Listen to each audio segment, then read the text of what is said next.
Assalamualaikum warahmatullahi wabarakatuh. Kami dari kelompok 5 ingin mempresentasikan tentang naturalisme istimewa. Perkenalkan, nama saya Rizky Ramadan, nama anggota Revi Mariska, Revo Alfian Hidayat, Reja Falevi, Rismala Delia, Siti Wahyuni Febrianti, Syakira Nur Apriliyah.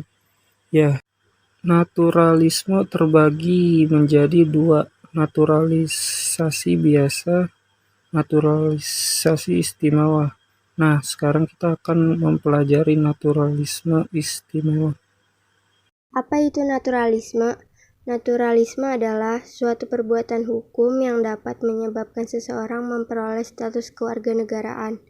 Misalnya, seseorang memperoleh status kewarganegaraan akibat dari pernikahan, mengajukan permohonan, memilih, atau menolak status kewarganegaraan. Apa sih naturalisme istimewa itu?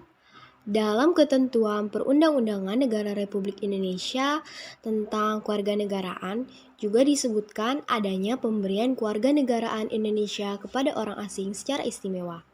Artinya, orang yang diberikan status istimewa sebagai warga negara itu tidak perlu mengajukan permohonan secara khusus untuk memperoleh kewarganegaraan Indonesia.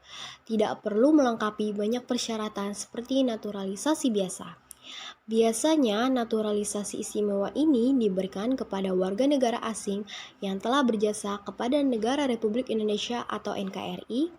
Naturalisasi ini diberikan oleh Presiden dengan persetujuan DPR.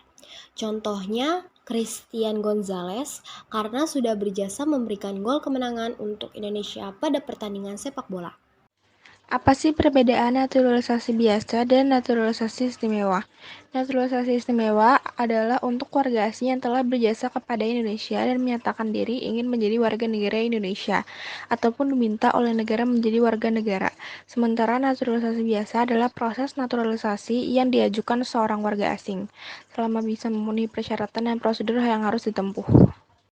Naturalisme istimewa dapat diberikan sesuai dengan ketentuan Pasal 20 Undang-Undang Republik Indonesia Nomor 12 Tahun 2006 yang berbunyi, orang asing yang telah berjasa kepada negara Republik Indonesia atau dengan alasan kepentingan negara dapat diberi kewarganegaraan Republik Indonesia oleh Presiden setelah memperoleh pertimbangan Dewan Perwakilan Rakyat Republik Indonesia, kecuali dengan pemberian kewarganegaraan tersebut mengakibatkan yang bersangkutan berkewarganegaraan ganda.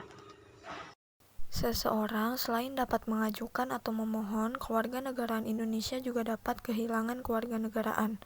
Seseorang dapat kehilangan kewarganegaraannya apabila memperoleh kewarganegaraan lain atas kemauannya sendiri, masuk ke dalam dinas tentara asing tanpa izin dari presiden, mengatakan sumpah atau janji setia pada negara asing, mempunyai paspor negara lain atau dokumen, dan tidak menolak atau melepaskan kewarganegaraan lain. Sekian dari kelompok kami. Wassalamualaikum warahmatullahi wabarakatuh.